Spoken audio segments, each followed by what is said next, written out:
Welcome back, everyone. I have another awesome guest tonight. I have best-selling author, lecturer, minister, counselor, and contactee, James Gilliland. James, thanks so much for joining us. How are you tonight? Oh, doing great. How you doing? Oh, I'm good. I thought we'd start with a little bit about your background and what got you started down your path.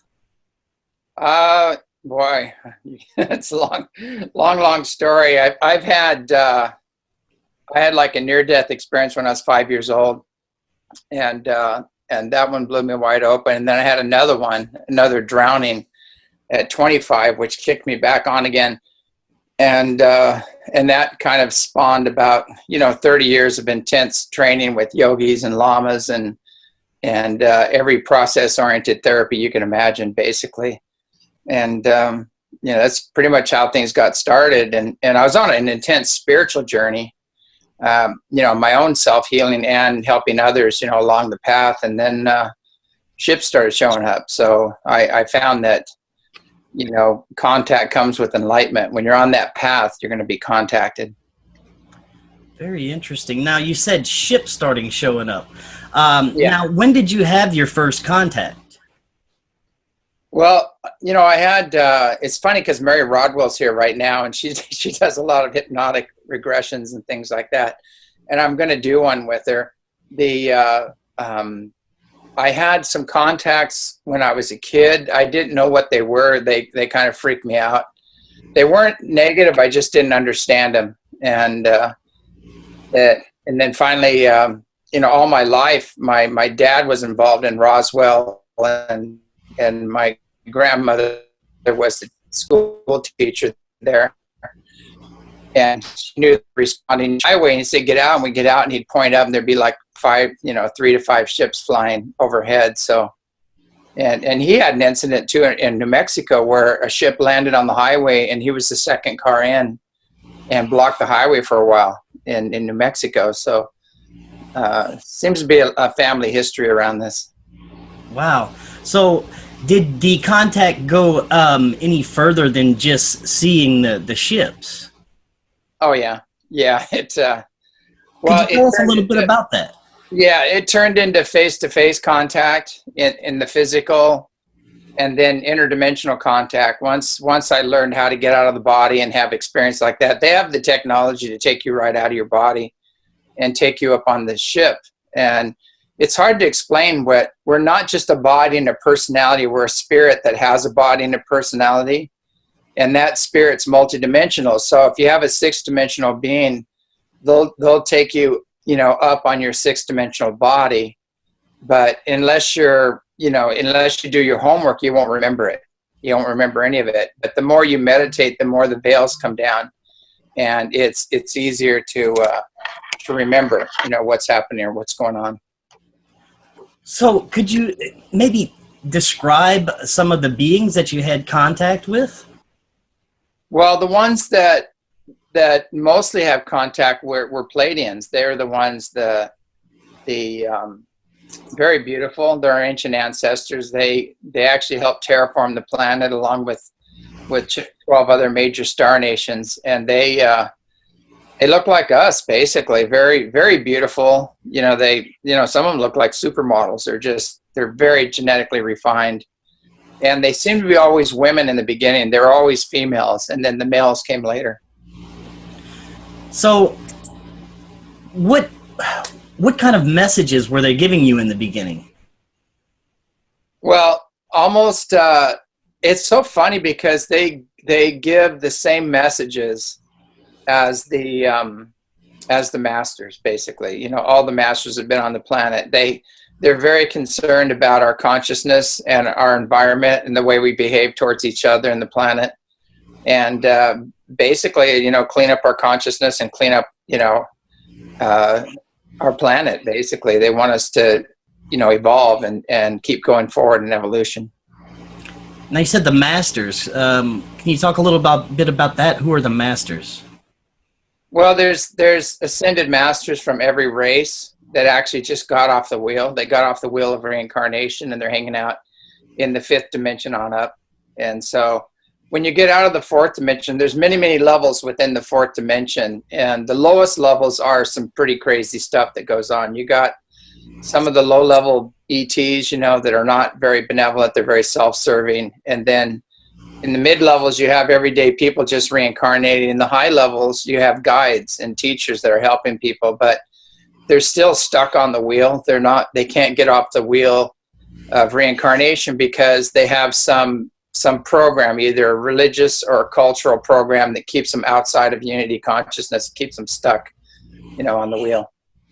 So these entities you've had contact with, they have the ability to have physical form as well as spirit form, or some do. Some do. A lot don't. A lot find it very, very hard to be in this frequency or this vibration. They don't take a form, but some have the capability of doing that, actually taking a form and walking right alongside of us. Wow, very interesting. Now, based on your research, would you say that our creation stories, whether they be, you know, the biblical stories or some of the more fringe stories like the creation of the Anunnaki, the Anunnaki creation story, would you say that we were, you know, genetically manipulated by these beings? Did they have some kind of hand in our creation? Well, we know just because of artifacts like Michael Cremo talks about it. We've had advanced cultures walking on the planet for like 600 million years. So we've had a lot of civilizations that have come here that had to start over, you know, as primitives due to like meteor impacts and pole shifts, and, you know, that whole antediluvian society, you know, that was under the ice that they're digging up right now in Antarctica is part of that process. So our history goes back much, much further. And some of the most ancient history actually began in Australia, and the Aboriginal elders will tell you, I spent a lot of time with them, and the gold that the Egyptians wore, their breastplates and things like that, came from Ballarat, Australia. And so there was a Denisovian man that they actually came down, and this is all written in stone. It's written in the Gosford glyphs. It's all written right there, the whole history of Earth. And it shows, you know, more than one attempt to colonize the Earth, and how they added their DNA to ours, and how they jumped up a man that was developing here naturally and used him. It's a different story. A lot of people want to make it into a really bad thing, but it really wasn't. What happened is their planet was dying, and they're trying to save their planet, their group, and also too, they gave us an uplink, you know, a huge jump in genetics. They gave us the genes of the gods, basically, and you know, that's why all the other ones are abducting us, because they want our genes, you know, and we're not using them, unfortunately, you know, so they're not active. But all that junk DNA isn't junk; it's just not active. So you would definitely say, I mean, they had a hand in our creation. Did they use, you know, beings that were already on our planet as part of the engineering?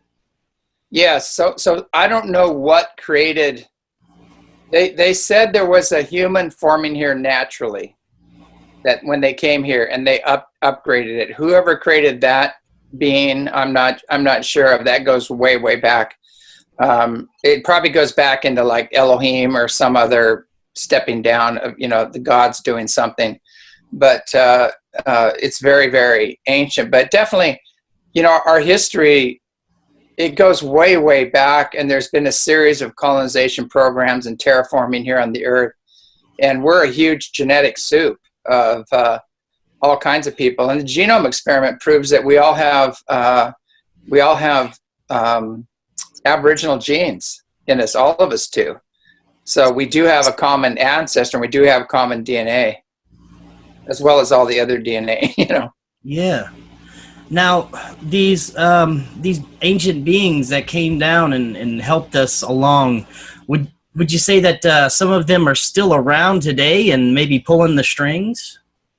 Oh, definitely. Yeah, there's two groups. There's the fallen ones, you know, they call them the fallen Anunnaki, and then there's the benevolent Anunnaki that stayed within universal law, and they continued. And so the good news is the benevolent Anunnaki are coming back now, and they're pulling the fallen ones before the councils and saying, you know, you totally blew it. You stepped out of universal law, and it's time to straighten up your act, you know, and clean up your act. And then you've got the Pleiadians, the Orion Council of Light, the Andromedans, Arcturians, and the Syrians. All those guys are all, they're all benevolent, and they're here to help with this shift. And so there's a big cleanup. It goes back to Marduk when he made a pact with the Reptilians, and for total supremacy, even against his own people. And we're still under that draconian grid, you might say, or draconian law.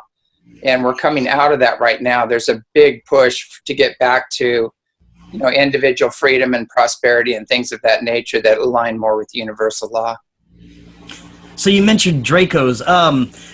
I've heard from many sources that we've been under the control of reptilians for a while. When did that start? Or were they originally from here? Did they come from somewhere else?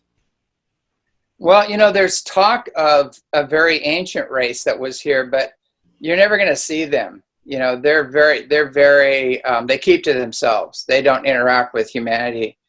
But the Dracos actually came from the Draco system, basically, and they came in with Marduk when he wanted total supremacy, and they kept breaking deals.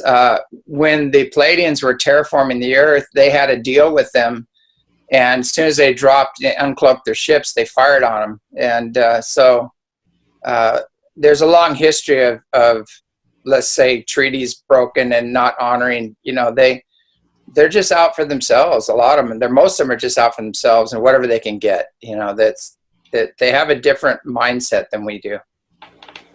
So, would you say that some of the higher ups, elites, in our world, are still doing some kind of deals with these reptilians? Wow. I lost you there for a second. When we talk about this subject, everything's going to freeze up. Just a little heads up. But no, that's okay. I was asking if you think some of the elites that are in control today are still have contact with these reptilians. Are they, you know, pulling the strings still? Well, that's exactly why there's so much inhumanity on the planet, because there's non-human influences, and a lot of their rituals, you know, they're just after power and wealth, basically, and they don't care how they get it or where they get it from. And so they do all these rituals and ceremonies, and it even ties into all the pedophile, child sacrificing things going on that you know, they don't want you talking about. But it's that's exactly the source of it. And there's other sources as well, some unseen sources, like there's serpent beings and there's hybrids and reptilian gray hybrids. There's a few things out there you don't want to engage. You don't want to deal with them. Wow. And you had mentioned that there's a war basically going on. Yeah. Talk a little about that. What, you know, who is the war between? I know it's between, you know, obviously the reptilians and some of the other races involved, and what's going on with this? Well, there's some malevolent grays, some tall grays. There's some, you know, reptilian beings. There are some serpent beings, and there's fallen Anunnaki, and those are the main players. Did they have some sort of like alliance together, or are they just out for each other? Well, it is an alliance, but they're also out for each other. It's kind of a sloppy alliance, you know, because they really don't know how to cooperate very well, other than with their own people. But it's being torn apart right now. It's falling down due to the interactions with the benevolent ones that are coming in very strong, and there's a whole Earth liberation force that's coming through right now to free the planet. And you're going to see, you know, a lot of it's those booms in the sky and those underground quakes that aren't really quakes and things like that. That's most of it. But most people won't see this war. They won't see what's going on. They'll just see the physical counterpart as these structures start unwinding and unfolding. And a lot of these guys are going to be taken down and, you know, end up in handcuffs, basically. You'll see that part of it, but most of the non-physical stuff, most people won't even be aware of. Yeah, and we're already seeing a lot of that. You know, a lot of this stuff coming out with the pedophile rings and just a lot of the negativity just coming out. Now, you were saying that they have underground bases. Is there, you know, some sort of physical war going on down there? Well, yeah, there's the white hats, you know, that on the highest level are aligned with the Galactic Federation, and they're together. They're taking out these underground bases where all this malevolent activity has been going on. Wow, very fascinating. So, how, are we winning? Is this war is obviously going good? Yeah, we can't lose. We can't lose because those guys are not frequency specific to the planet and where it's going. The Earth's evolving, and our whole universe is evolving, because especially our solar system is going to a highly energized place in space right now, and they're not doing too well with it, and they're not frequency specific to this process that's going on. So all they're doing is making it harder for themselves. The only option they have right now is to basically surrender and get into alignment with the awakening healing process, and then a lot of forgiveness will come their way. But if they don't, they're going to be their own worst enemies. The action reaction thing is, it's almost like instant karma is going to be taking place. And you said we were going through a part of space with a different energy. Does that have to do with all the Earth changes we're seeing right now? Yeah, definitely. The Schumann resonance is off the scale. NASA finally released the charts for the cosmic energies that are bombarding the planet right now, and that creates changes all the way down to the DNA. The center of the Milky Way, there's massive gamma bursts coming from that. That's saying we're going to the next level. So all of that's measurable. People don't know the impact of that and how it's going to impact us physically, because that's what most people focus on. But the impact is immense, and you probably notice how a lot of people are just losing it right now, because everything's coming up for them. All their old wounds and traumas and wrong conclusions, the negative alliances, all that stuff is all coming to the surface for people to see. And the masks are coming down, and everybody's starting to see these people for who they are. Yeah, I mean, we do see a lot of this exposing going on, and it's fascinating. Yeah. Now, I wanted to get back to a little bit about secret space and things that our government is hiding from us. And I've always been fascinated, with the moon and Mars.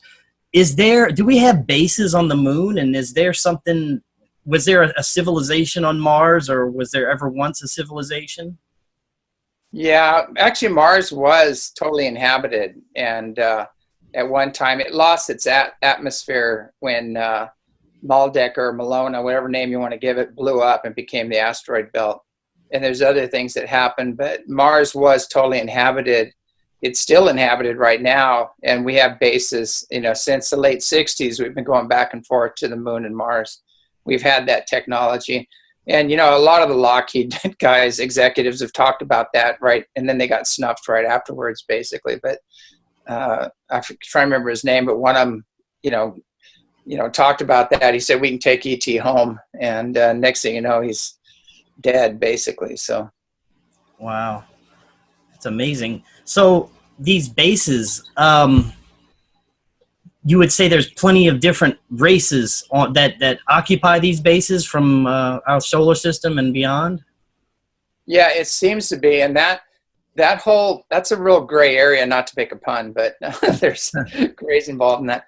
But it's really tricky. Now, that area, I don't have the expertise, and I know they exist. I know some of the history and everything else. I don't know. I focus more on the benevolent ones, and I know who those groups are.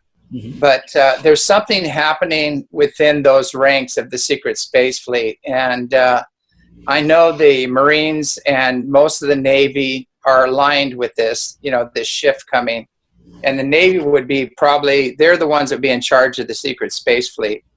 And that's where all the funding goes, all the money goes. So from what I know, there's a shift happening on those levels. Now, I don't know if it's completely shifted and they're getting on the right side of the fence or not, or if there's still some elements that are still tied into the Illuminati or New World Order. But from what I've heard, and this is just from what I've heard from inside people, I don't have any firsthand knowledge of this, but they said there was a kind of a civil war going on, just like we're moving into a kind of a hidden civil war. There's one there as well where the white hats and the benevolent ones are taking all this technology back and out of the hands of the Illuminati, and they're getting on the right side of the fence. And I really hope that's true. Yeah, I do too. Now, where do you see us going within 5 years? First, do you see disclosure anytime soon? Yeah, well, disclosure is going to come from them. The ETs are going to do it. One of the problems with disclosure is the whole UFO, most of ufology, I don't say the whole, is riddled with shills and planned opposition, and a lot of the people that are shaking their fist and saying things against the government and everything are working for the government. They have a program where it's called planned opposition, that we would riot and we do our own research if we didn't have a savior. And so they actually installed the saviors, and a lot of them are on the dole, and it's kind of sad because it's replete throughout ufology, even spirituality. They creating these think tanks on major mind control programs. And a lot of the New Age teachings, people don't realize, came out of a think tank. They came out of Stanford University, and they're geared that don't look at evil. If you look at evil, you're fear porn, or if you see the negativity, it's in you. And they have all these programs to get you not to recognize that there is a presence here on Earth that's not in our highest and best good. So people need to find more balance and realize, there is a dark side, and enlightenment means to be in knowledge of the whole enchilada, not just a half truth, like everything is good and everything is love and everything is joy. In some civilizations that's true, but not on Earth. Okay, so these entities that you were talking about, not the reptilians, but some of the more spiritual entities or lower vibrational entities, what kind of control do they have, and what is their role? Is it like the traditional heaven and hell, angels and demons, that sort of thing? Can you talk a little about that? Yeah, you can't really pigeonhole it into one category. It's like I was saying, when you have the grays, it's a real gray area, because you've got some grays that are just little robots, or just little biological robots, and they're sent to do a task. And it depends on who's controlling them as to what's going on. There are some malevolent grays that you definitely want to avoid, and I've had encounters with them, and it was very painful. I mean, they have incredible mind power, and they can blank you out, and they can make you feel like you're going to die in the next moment. Just intense dread. They have that ability. There's others. The reptilians do a lot of mind games too as well, and so what it all boils down to is, if you're only using 10% of your brain, who's in the other 80%? So right. So we have to activate. We have to activate our own brains, and then they don't have any control over us. Very interesting. Now, we all have heard stories of Germany having involvement with off-world entities during World War II, and Hitler very involved in the occult. Do you have any information about that? Did you do any research into that? Definitely. I have some very high connections, both with Germany and I can't mention, but but I got the whole story. Hitler wasn't killed. He went to Argentina, where he continued. There's a lot of blue-eyed, blonde-haired Germans there, and over in Argentina. That's where that comes from. But he continued. They had a base. They had technology. They actually had the atomic bomb, but they decided not to use it because it was too horrendous. They said they didn't know what the ramifications would be of that. If it would ignite the whole atmosphere and destroy everything on the planet. So they were a lot further along than people think, and that's why we bagged a bunch of their scientists and brought them over here with that Operation Paperclip to get that technology. But a lot of that, there's two sides to NASA. They have the window dressing, we're shooting up people on these giant firecrackers and rockets, and then they have the other side where it doesn't cost them anything to go back and forth to the moon. So there's there's two different sides. You know, you've got the secret space fleet, and then you got NASA as the window dressing. So you would say our secret space program basically was birthed from that era in Nazi Germany. Yeah, a lot of it, and also from other. See, the Germans, I think, were the first ones to be operating, you know, with contact and both crash retrieval technology, and they were back engineering it, you know, quite a long time ago. I mean, look at the cars they build. You know, they know how to build things. But that went off, that went astray, and then you know, Hitler lost it. And you know, he started out great. He was a vegetarian, an artist, and he wanted to, you know, end disease and everything else. And then he went fanatical, and then decided, you know, that he was going to create a super race and destroy everybody else that didn't match his race. And you know, he lost it. And that's unfortunately, that's what happens with almost any leader. It's very hard for a leader of that many people anywhere on the planet to hold that heart space or stay in the heart. They get taken over by these other forces, and to hold your own against these forces is not easy. And so they love positions of power, and taking over those positions, and then manipulating everybody, you know, actually even feeding off of people's energies on the lower levels. So it's something we have to stop doing. We have to stop giving our power away to external forces, and pull our energies back in, you know, to ourselves, and make our own personal connection, you know, with source. And you know, we're like batteries. We're leaking, and we're running to this group and that group and this teacher and that teacher, and we're forgetting our own connection. Now, what kind of entities was Hitler and the Germans working with? Were they interdimensional or grays?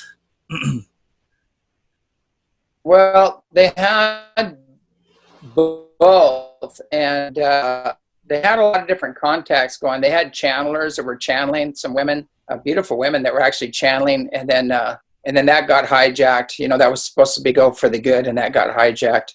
And you know, they had all kinds of things going on there. So I'm not sure exactly who they were. I think one of the women said they're talking to these beings on altar or something, and there's some weird beings coming out of that section. There's some, you know, that movie Fifth Element, those pig head beings. Yeah, they actually exist. That's where they come from, that altar place, and they love piggybacking on people, you know.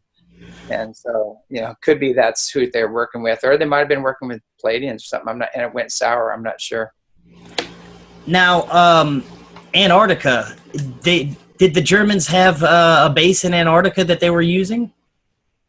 Yeah, I've heard a lot of different stories about that. What I heard was they went there, and then they, you know, a lot of the Germans didn't agree with Hitler, and they weren't part of that. You know, they didn't want to be a part of that. They just wanted to do their science, and, you know, and they went there, and then what happens, they met another race of beings there that were extremely advanced and more benevolent, more loving, and so they had to change their ways, and they had to go through a shift in consciousness. And you know, we sent our fleet down there. You know, that I think it was Operation High Jump. Everybody has a different name for it, but it didn't work out too well. You know, we sent a bunch of ships there, and you know, a ship is a sitting duck, you know, with their technology. And I guess there was a bit of a skirmish down there, and they came back with their tail between their legs. But there's a lot going on in Antarctica, and there's a lot of different beings. And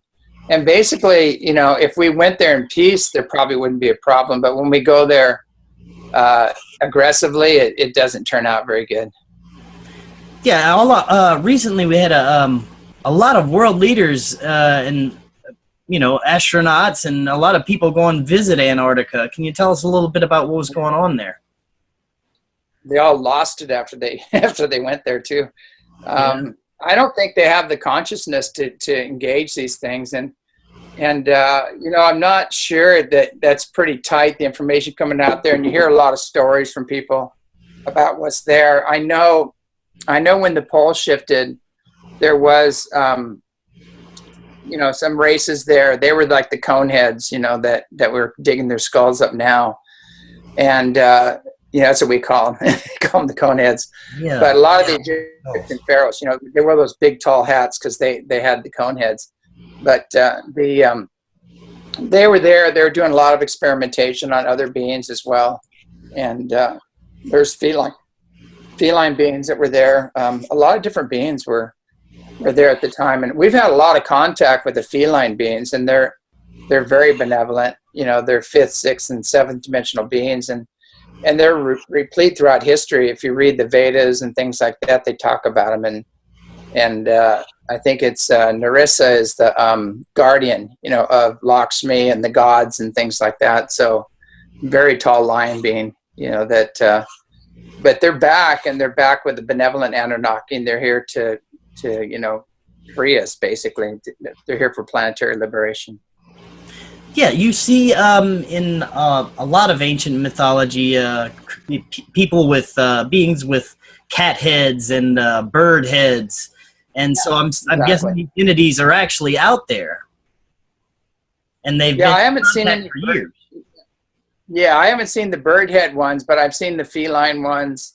Really? I've seen some other ones that are really different looking.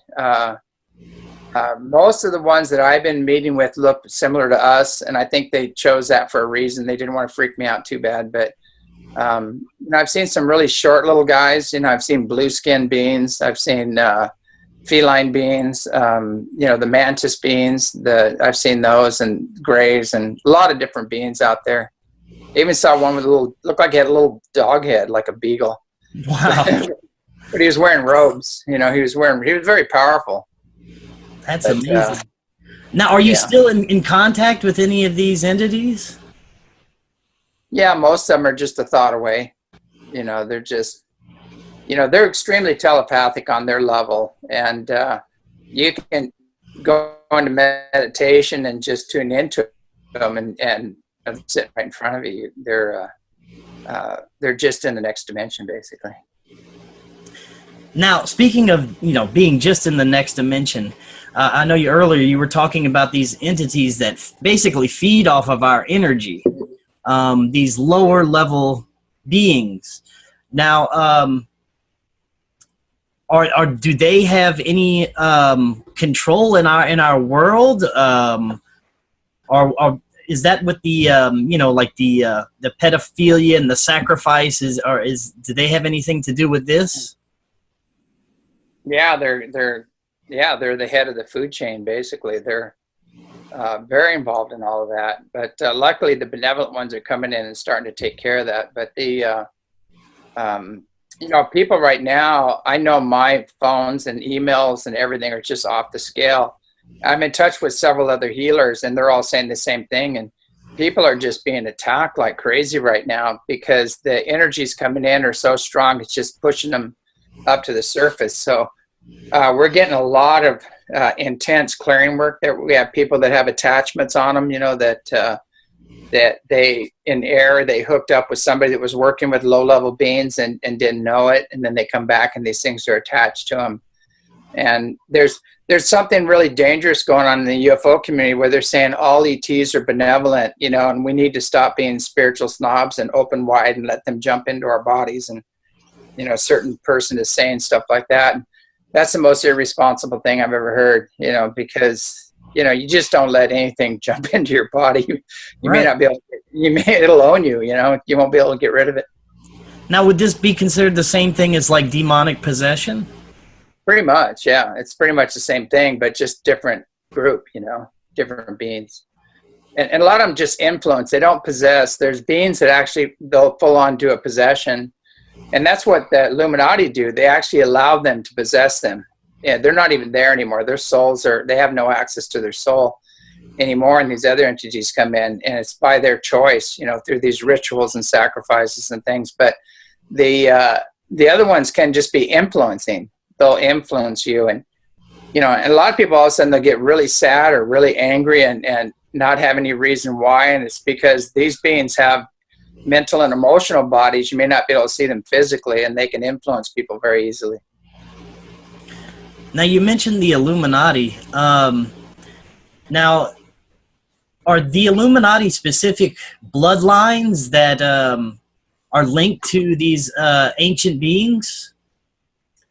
It's really interesting. The Illuminati, there's some good ones, that haven't gone bad, and there's some that have gone really bad, so it's I don't want to classify them all in that group. There's some that are just kind of neutral.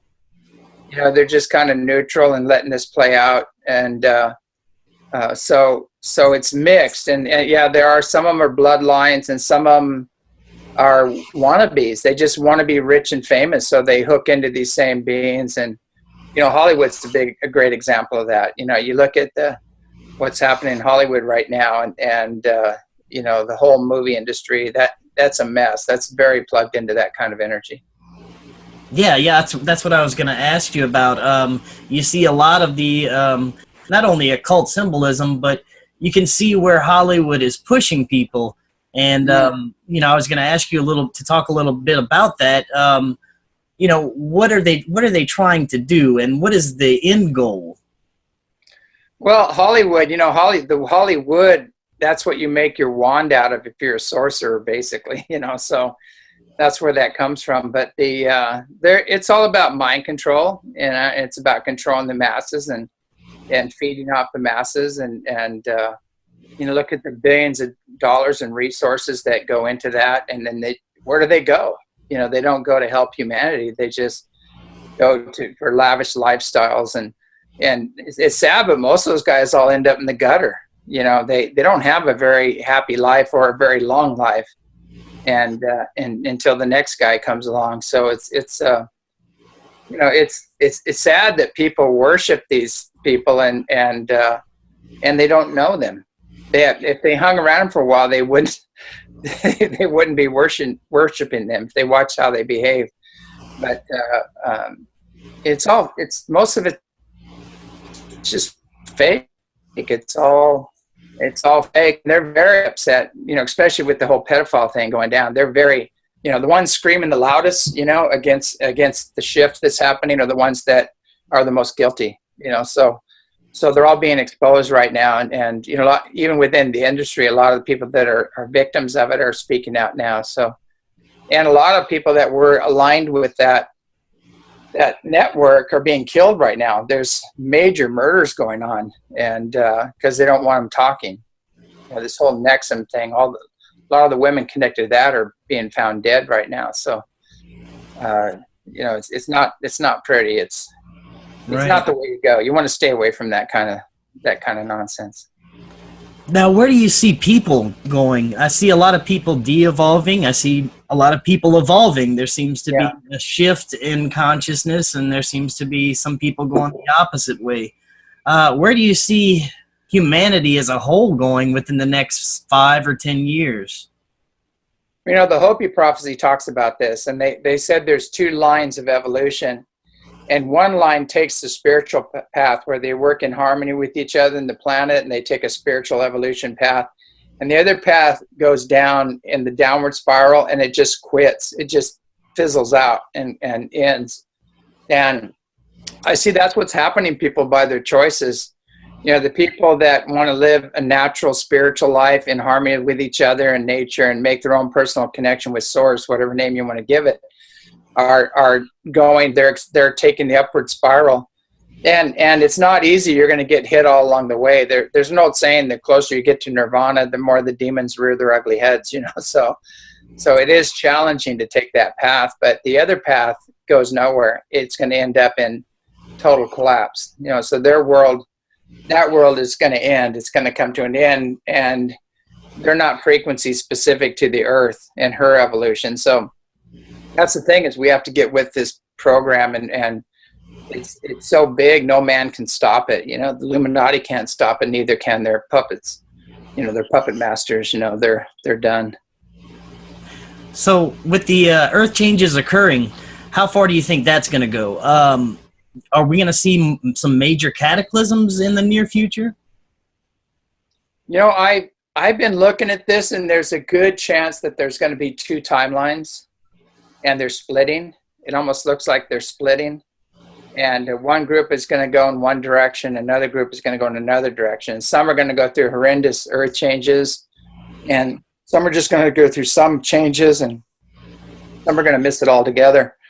So I think it depends on your consciousness and where you're at as to how you experience it. And I know when you're tapped in your higher self, it'll guide you, it'll move you out of harm's way.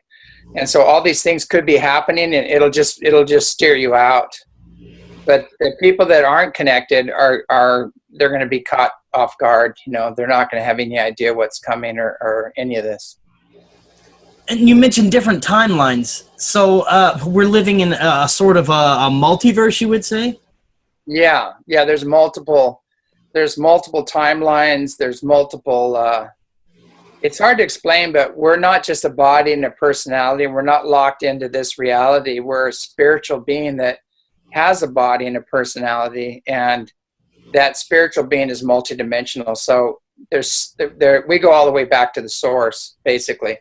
And but most people are just operating from a body and a personality, and this sounds like nonsense to them because they haven't had access, to the higher levels. But the more you gain access, you see that things are not that pliable. They're not as fixed. They're more pliable. And the more you engage your practices, like up here when we do Qigong and we do a lot of these practices, there's people that actually vanish. You can see the chair right through them. And it happens on a regular basis. So it's really not that hard to phase out from this reality into a different reality.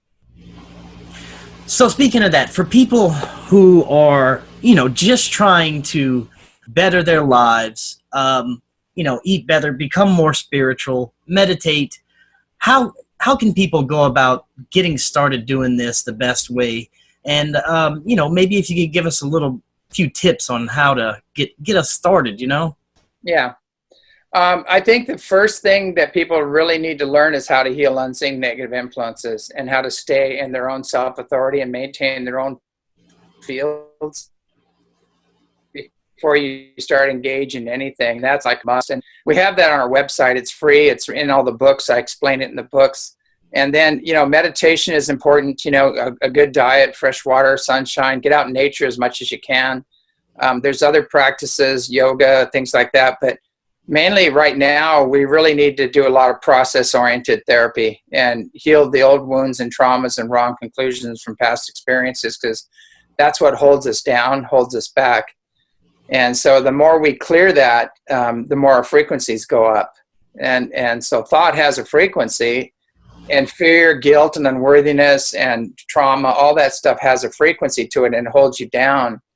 And unfortunately, most of the religions are teaching fear, guilt, and unworthiness, and an external God, not an internal God, so they have it backwards. And so you have to get out of there and make your own connection. I think nature is the best way to do it. And there are some people that have that connection that can help you. There's lamas and yogis that can help you, but even you have to be very discerning there, because there's a lot of them that are hooking people and just feeding off their energies as well. So the main thing is to be very discerning. Are they empowering you to make your own personal connection with source? Are they educating you? Are they creating a dependency? Are they empowering you as an individual? We have to really look at that. And when you hear somebody talk, if they're going, I did this, I did this, I did this, and when I did this, and I did this, when you hear that over and over again, they're coming from the ego,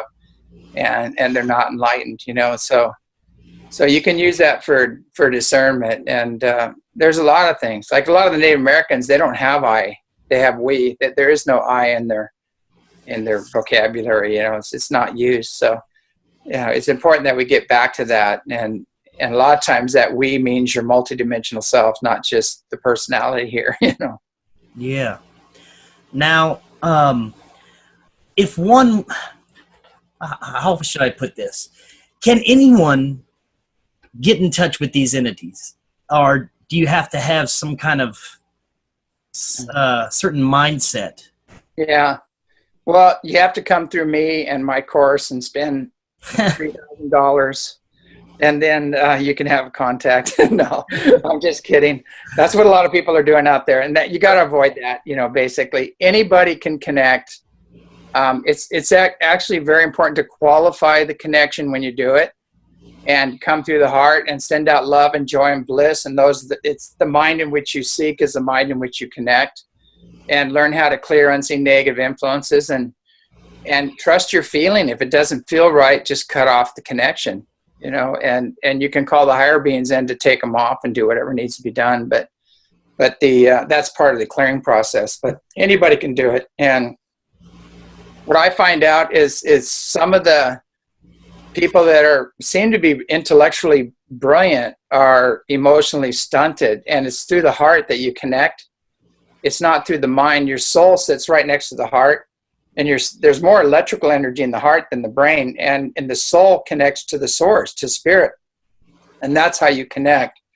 And the more intellectual it is, the more complicated it is, the less effective it is. And so when you do Qigong and these other practices, it's called the art of no mind. And you're giving your body something to do, and you're moving both sides of your body at the same time, which balances out both sides of your brain. And so your intellect is busy operating the body, and then that gives spirit a chance to come in, And so there's a lot of very ancient practices that help you to make these connections. So when you're practicing these, should people be cautious of the entities they're trying to make contact with? Yeah, definitely. We have a saying: just because you're dead doesn't mean you're enlightened, and just because you're an ET doesn't mean you're benevolent. And luckily, a lot of the malevolent stuff is being cleaned up right now, so it's going to be a lot easier, And that's something we do here, because we're sitting on a stargate, like a vortex, and we're constantly clearing these energies, and it helps the whole planet out. But it gets grueling, It's like 3 or 4 times a day we have to do, clear energies to maintain the energy here, But it's important to learn how to heal and clear these unseen negative influences, and trust your own BS meter. And if if it doesn't feel right, if it's disempowering, just walk away from it. Right. Now, getting back to, you were saying how we could essentially control our own existence in this multiverse just by what we're projecting, would you say? Yeah, exactly. It's even when you cross over and you die, your consciousness has a frequency, a vibration to it, and it's the collective attitudes and emotions you've embraced to be your reality. And so if you have a lot of fear and guilt and pain and suffering, and that you're operating from a very low frequency, and that's going to determine where you go in the next understanding. If you're focused on love and joy and bliss, and your forgiveness, and you're practicing loving detachment, and you're out in nature a lot, you're going to go to the highest levels. And it's all about frequency and understanding consciousness and frequency, and that's the key to it all. So you'd say our existence is basically a giant training ground for the next level. Yeah, definitely. It's like, there's an old saying, the bravest of angels are the ones that came to earth, because there's a bonus here and a trap at the same time. And so if you can get through this and master your emotions and free will, and learn that loving detachment, then you go to the highest levels. But you can get caught. You can get caught here in all the drama and all the pain and suffering and things like that. So it's kind of a bonus round or a trap. It can be either one, and it's just how we frame things. We can reframe things and forgive and release and let go of these things, because I always tell people, the ultimate weapon on the planet is called forgiveness. And people don't understand that. I said, if you want to get even with somebody, forgive them, because it goes out of your field and it goes back to them, and they're going to create a reality around that. And it gets energized, but you can't do it that way. I mean, it has to be soul felt when you do it. But if you don't forgive somebody, you're tied to them, and you'll continue to play this out, many, many lives ahead, or you'll draw other people to you that are of like mind. They're going to be doing the same thing, because that's you're holding that pattern, you know. So it's so important to release these patterns, release the past, and move forward. So would you say we would be sort of reincarnated if we don't learn the correct lessons? Well, yeah, you're on the wheel. You just keep going on the wheel over and over again, you know, and it's, you know, the source just says as you wish, you know. It can't judge. It doesn't have an ego. It just allows us to make choices, and those choices have consequences or benefits, one or the other. And that's what free will is all about. And so it just says as you wish. And so if you're walking around going, everybody's evil, I hate this planet, it sucks, and things like that, that's the world you're going to create, and that's what you're going to magnetize to you. You know, if you start, you know, if you say everything's love and joy and bliss, and, you know, you can focus on that. But I take a more balanced approach to it. I realize that this world is a mess. It needs help. And there needs to be a major planetary, you know, lifting happening here. You know, it's, you know, liberation needs to happen. And we've been so manipulated for so many years under this draconian grid. We need some major divine intervention to get out from under it. And that's what's coming. And then people can start making better choices. I hope so. I mean, we are starting to see a lot of changes occur, a lot of big changes. And earlier you had said disclosure was going to come from them. Yeah. How far away do you think we are from that? Well, in my book, disclosure's already happened, because some ships flew over Texas, and they did a poll right after that. 99% of the people said they believe UFOs exist. Excuse me. And there's a government cover-up. So you look at those numbers, they're always in the high 80s.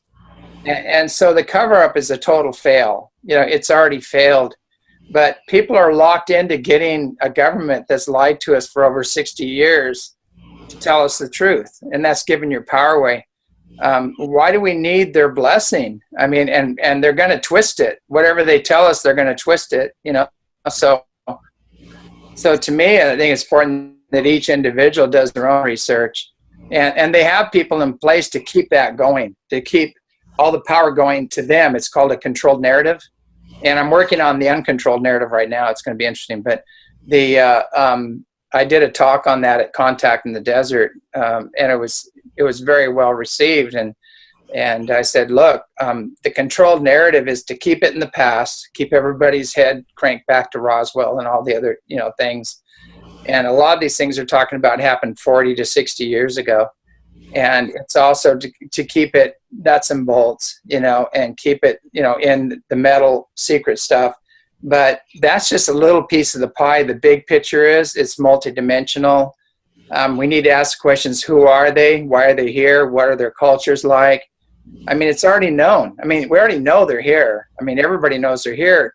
But why not go to the next level and start talking about who they are, why they're here, how do they live, what kind of technology, do they have healing technology, free energy?